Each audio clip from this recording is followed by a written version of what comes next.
Até 30% em redução de custos, aumento da produtividade, equipe engajada, estabilidade do processo e cliente satisfeito. Parece improvável, não é mesmo? Mas não é. É isso que um diagnóstico empresarial pode fazer por você e pela sua empresa. Vamos falar um pouquinho sobre isso? Olá, tudo bem? Como vai? Cícero Gabriel, Inteligência e Novos Negócios da FFA. E hoje a gente vai falar a respeito de hemograma ou diagnóstico empresarial e o que ele pode fazer por você e pela sua empresa. Antes da gente começar, eu te peço que você curta esse vídeo e se inscreva no canal ativando o sininho de notificações, pois isso nos ajuda demais a crescer no ranking aqui do YouTube. Vamos lá, o que é o bendito do hemograma ou diagnóstico empresarial? Primeiro, vamos desmistificar o que é um hemograma. Hemograma é um exame de sangue. E um exame de sangue nós temos ali alguns indicativos, alguns padrões para identificar irregularidade na nossa saúde. E é exatamente isso que a gente faz com a empresa. Só que ao invés de a gente analisar glóbulos brancos, hemácias e plaquetas, a gente analisa pessoas, processos e tecnologia para ver como está o desempenho da empresa. E assim como no hemograma, no diagnóstico empresarial nós temos referenciais de desempenho, que nós fazemos por comparação ou benchmark. E aí nós avaliamos o desempenho da empresa que está fazendo um diagnóstico com essas empresas de altíssimo desempenho. E aqui nós identificamos duas grandes questões. Primeiro, a quantificação e depois a qualificação. A quantificação é nós entendermos o tamanho da distância que existe entre a empresa de referência de altíssimo desempenho e a empresa que está fazendo o diagnóstico. Isso é a quantificação. Qual é o tamanho da distância? 30%, 20%, enfim, qual é a distância em todas as frentes de resultado? E depois nós avaliamos também a qualificação, que é o quê? Deste desempenho que não está sendo atingido, quais são os desvios que estão impactando? Então nós quantificamos e qualificamos e trazemos isso num diagnóstico apontando qual caminho a empresa deve tomar. Só que quando você coleta sangue, não é feito de qualquer jeito. Existe um caminho para você coletar o sangue e fazer um hemograma. E no diagnóstico empresarial é a mesma coisa. A gente segue um método e um processo para fazer essa investigação, essa averiguação de quantificação e qualificação. Vamos entender cada um dos passos para que você tenha clareza e consiga fazer na sua empresa. Desempenho atual versus desempenho desejado. Este é o primeiro ponto que nós avaliamos e pode parecer um pouco contraintuitivo, mas a gente tem que avaliar onde a empresa está e onde ela quer chegar para entendermos o tamanho do gap, o tamanho da lacuna ou espaço de desempenho que a gente tem que performar, ok? Esse é o primeiro ponto. E aqui nós trabalhamos de uma forma muito simples, entendendo duas ferramentas básicas. Ou a dashboard cockpit de indicadores, para entendermos indicadores estratégicos e táticos que estão fora do desempenho, ou mesmo o DRE ou fluxo financeiro, que nos apontam os efeitos, não as causas, do porquê nós estamos tendo um desempenho baixo. Então a gente consegue sentir, a partir dessas duas ferramentas, por onde caminharmos e como conduzirmos este exame, este diagnóstico. Quando a gente fala que os indicadores, ou mesmo o DRE, o fluxo financeiro, nos apontam o caminho do diagnóstico, é porque os números nos trazem evidências de que algo não está indo bem. Às vezes a gente pode não ter exatamente toda a quantificação e qualificação, mas aquilo já nos dá um norte. Então nós partimos dessas referências e aí vamos investigar o que está acontecendo para, como eu falei anteriormente, quantificar e qualificar. Pense, por exemplo, numa área que está com problemas de vendas na sua área comercial. A partir de algumas perguntas e análise de números, nós podemos entender o que está acontecendo. Por exemplo, qual é o nosso mercado? Qual a nossa abrangência geográfica? Qual o ranking de vendedores? Quais os motivos de não venda? Qual a regularidade de compra? Qual o ticket médio? Qual a inatividade da carteira? Qual é o ranking de margem versus volume? Todas essas perguntas que às vezes não têm respostas iniciais vão ser itens de investigação do diagnóstico. Então, como eu falei, um exame, nós analisaremos, faremos essas perguntas de desempenho para entender o que pode estar acontecendo e descermos no detalhe, desdobrando as causas desses desvios. Quando você faz esse levantamento de desempenho, você já tem uma clareza maior de por onde começar a analisar suas pessoas e os seus processos. Vamos entender cada um deles. Segundo ponto, pessoas e cultura organizacional vigente. Aqui é uma coisa que muitas vezes a gente deixa de lado, mas influencia demais nos resultados. Qual é a cultura que tem na sua empresa? É uma cultura permissiva? É uma cultura de alto desempenho? É uma cultura um pouco mais arrojada? E a gente não quer aqui coisas que estão escritas na parede. Não, a gente quer investigar o que está acontecendo.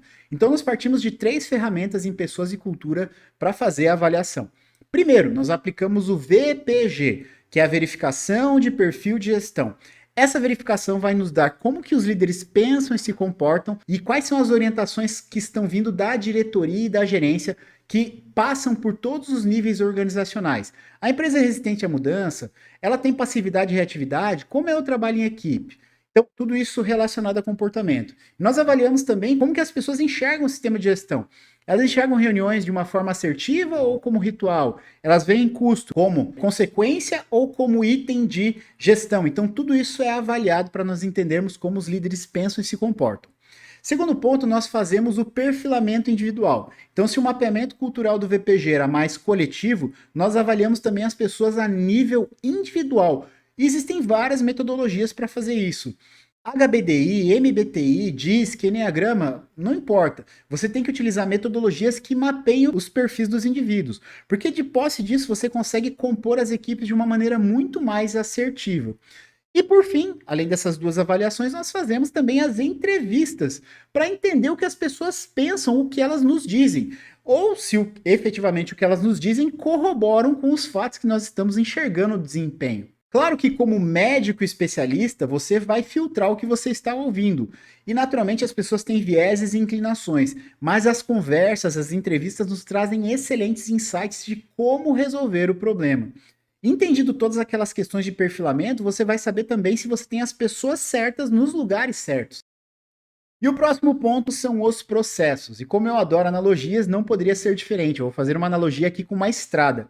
Pensa numa Porsche Panamera andando num circuito off-road. Naturalmente, ela não conseguiria tirar o máximo do seu motor e desempenho, porque o circuito off-road é um circuito que não é para aquele tipo de carro. Você não pode colocar um Stock Car ou um carro esportivo num circuito off-road. Você precisa de um carro adequado para aquele tipo de situação. E o mesmo acontece com os nossos processos. Para que o processo flua de uma maneira mais adequada, tenha uma fluidez maior, nós precisamos pavimentar o caminho.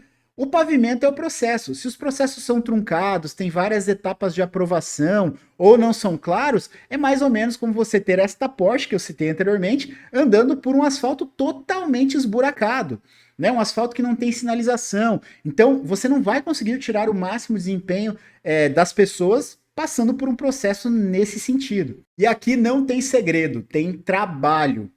Pensa comigo, você lembra que eu falei lá atrás a respeito da área de vendas que tinha problemas de volume de vendas ou mesmo de margem?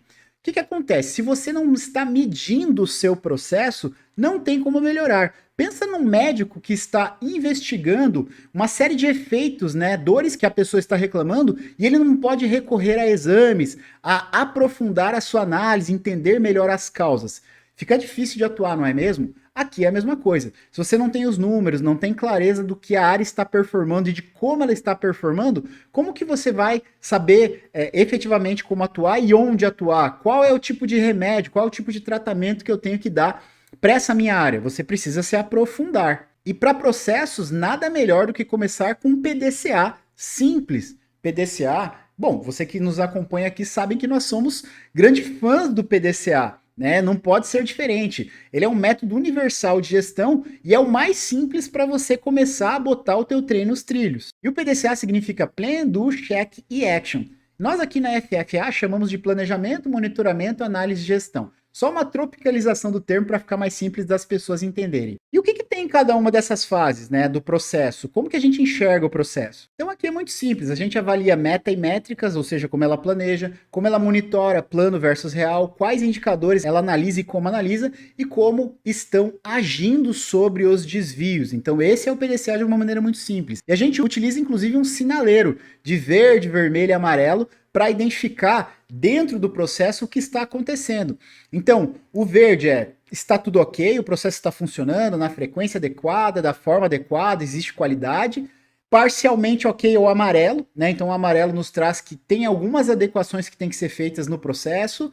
E por fim nós temos o vermelho, que é o processo não está adequado. E de posse deste PDCA desenhado e já com essa sinalização, nós temos ideia de qual a carga de trabalho, qual é o esforço que nós teremos para resolver esse processo. E o próximo ponto é a tecnologia. E aqui ocorre o maior erro que executivos, gerentes, líderes em geral incorrem, especialmente no momento que a gente vive. Buscar tecnologia para resolver problemas de pessoas ou processos. A tecnologia é a cereja do bolo e sim, ela pode efetivamente auxiliar na resolução de problema. Mas não adianta nada você colocar uma tecnologia avançada se você não tem pessoas preparadas para lidar com aquela tecnologia, que não entenderam o propósito daquela tecnologia, ou se você está colocando num processo totalmente torto. Porque daí é garbage in, garbage out. Você coloca lixo e vai sair lixo. A ferramenta só vai processar o lixo que você gera. Então você precisa primeiro começar pela lógica de pessoas e processo e aí sim partir para a tecnologia. Se você começar com a tecnologia, você está colocando a carroça na frente dos bois. Ela serve para acelerar o processo, mas ela não é a solução ou o fim em si. Você precisa resolver primeiro pessoas e processos. E quando a gente faz a análise de tecnologia, a gente avalia três coisas: utilização do sistema, entendimento das telas, do que é preenchido e qualidade da informação, porque pasmem, muitas vezes, como eu falei anteriormente, entra lixo e sai lixo. Então, nós verificamos também a qualidade da informação. Além desses três itens, nós avaliamos a UX, né, a User Experience de cada um dos usuários, né, se tem muitas telas, muitos passos para provar, como que é o workflow, o fluxo de informações e de trabalho. Então nós avaliamos todos esses pontos para entender se a tecnologia é aderente ao que nós precisamos ou se eventualmente a gente pode trocar ou dar um upgrade nessa tecnologia. Em resumo, de posse de todas essas informações que foram coletadas em pessoas, processos e tecnologia e desempenho, esses 4 pontos que nós temos aqui, você tem que quantificar e qualificar. Não se esqueça desses dois Qs, porque só com a quantificação e qualificação você consegue chegar na causa efetiva dos desvios. Quando você tem todos esses pontos mapeados, fica muito mais fácil de você pensar numa solução que seja clara e adequada para o teu momento empresarial. E aí você pode revisitar os seus processos, treinar as pessoas ou mesmo gerar um projeto que tem um tempo para acabar, faz aquela implantação de uma maneira efetiva, tem pacotes de entrega e você então entrega esse projeto para acertar todos esses pontos que foram levantados, ok? Mas Cícero, já tem os números levantados, mas não sei por onde começar, começo pelas pessoas, começo pelo processo, o que eu faço? Bom, isso é assunto para outro vídeo ou mesmo um webinário, onde eu posso falar especificamente sobre este ponto, tá? Então, se você está interessado em saber como tratar e por onde começar, coloca aqui embaixo nos comentários, que aí com certeza a gente vai ver que tem engajamento e a gente pode fazer um vídeo sobre isso ou mesmo, como eu falei, um webinário, uma live específica sobre isso, ok?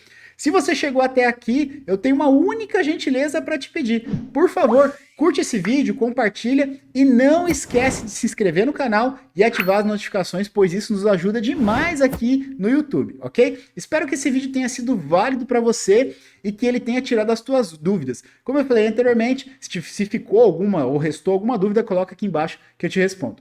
Eu lhe desejo muito sucesso, um grande abraço, até a próxima. Tchau, tchau. Você entendeu, né? Curte o vídeo, eu tô de olho em você.